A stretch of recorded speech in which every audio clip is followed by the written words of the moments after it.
Le pétrole est arrivé quand ces messieurs ont voulu nous exploiter encore plus. Voyez-vous, quelqu'un arrive dans son pays.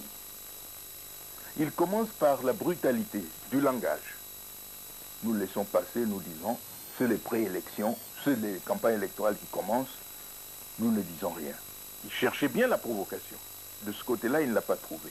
Il rentre dans son terroir, sur le terrain. C'est la même chose et accompagné des milices armées. C'est pour brutaliser les populations. Si ce n'est pas des viols, c'est des tueries. Et celui-là qui a eu le tort de demander à ce qu'on cesse du bruit, qu'on cesse de tirer, d'apeurer la population, est abattu froidement. Il s'en est suivi 18 autres. Comment pouvez-vous appeler ça sinon de la provocation? Nous allons offrir aux Congolais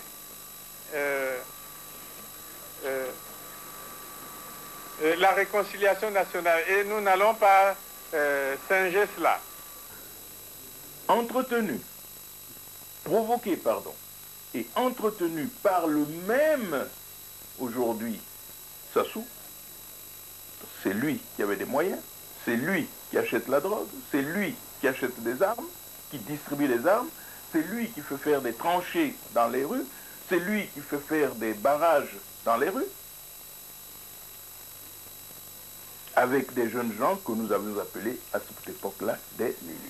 La force de ce mouvement est que les commanditaires du génocide seront sanctionnés. Le peuple demandera, comme il a commencé au forum, demandera qu'il soit sanctionné et la justice suivra son cours. Est-ce qu'il sait que c'est qu'un génocidaire? Moi, je ne sais pas. Mais le génocidaire, c'est lui. Mais c'est lui qui a commencé à tuer les gens depuis le nord du pays jusqu'à Brazzaville. C'est lui. Sans qu'on lui ait rien fait.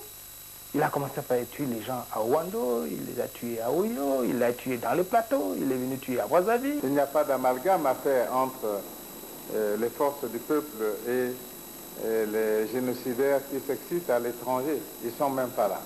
Je voudrais vous dire tout de suite que nous ne considérons pas que l'UPADES a participé au forum de Brazzaville. Nous ne considérons pas que l'UPADES est représenté au gouvernement actuel de M. Sassou. Au niveau du RDPS, nous pensons que nous devons réparer tous ces dégâts que nous avons commis. Voilà pourquoi nous avons salué ce rassemblement qui est un moment de rencontre et de dialogue. Le forum, justement, c'est un nouveau départ, une nouvelle chance qui est donnée aux Congolais de construire sur du durable. Je pense que pour le peuple congolais aujourd'hui, ce dont il a besoin, c'est qu'il recouvre la confiance et l'espérance. Mais c'est pas ça ce qu'il a lui offrir. Vous voyez bien comment, de manière un tout petit peu cavalière, il décide de faire un forum que lui-même baptise. Forum pour la réconciliation et l'unité nationale. Mais je pense que ces mots aussi ont un sens. Il se réconcilie avec qui, puisque les protagonistes sont tous absents. Quand on se réconcilie, il faut être deux au moins. Il faut la différence. J'ai demandé au président Sassou, j'ai dit, je viens apporter le message de la différence. M. Sassou a fait ça en réalité, il voulait obtenir une espèce de légitimité, il lui manquait quelque chose pour lui donner une espèce de légitimité. Donc il a fabriqué cette affaire, il a pris ses parents, en grande majorité, il l'a mis là-dedans, il a racolé tous les marginaux à mal de quelque chose, bon, il les a mis là-dedans. Il vaut mieux dire des choses dont on maîtrise le tenant et les aboutissants. On ne veut pas parler de n'importe quoi. Je suis enclin à dire que ceux qui ont parlé de génocide dans mon pays ne savent même pas ce que ça veut dire. De toute façon, ce qui s'est passé, c'est une responsabilité collective. Même si aujourd'hui, ceux qui ont perdu le pouvoir sont sur le banc des accusés, mais il n'en demeure pas moins que ceux qui sont aussi au pouvoir ont aussi une part de responsabilité. Le Congo ne peut pas avoir une définition particulière de la notion de génocide. Nous sommes dans un ensemble universel et nous avons les mêmes définitions des mêmes phénomènes. Et sinon, M. Sassou, par rapport à lui, une définition particulière de mon génocide, c'est peut-être à lui qu'il faut poser la question. Mais au forum, à ce que j'ai compris, le peu que j'ai eu à écouter à la radio, j'ai pas eu le temps d'être à côté de mon poste, mais on ne parle que de jugement. Alors ceux qu'on va juger, ils ne se laisseront pas faire. De un, on leur a pris le pouvoir, de force comme ça, on exile en ce moment.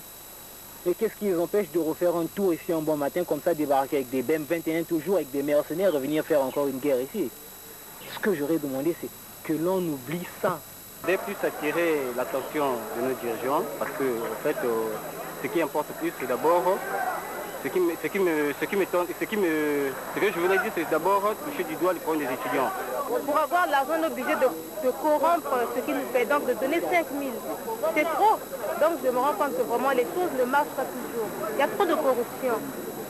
Être étudiant à Brazzaville, c'est être réduit à la mendicité, c'est devenir clochard. Nous, la génération d'aujourd'hui, nous avons, je crois, aussi longtemps que nous sommes là, le devoir de nous réhabiliter face à cette jeunesse. Au-delà des erreurs que nous avons commises, là je parle de la classe politique congolaise en général, nous n'avons pas le droit de nous disculper et de les sacrifier, de sacrifier cette jeunesse.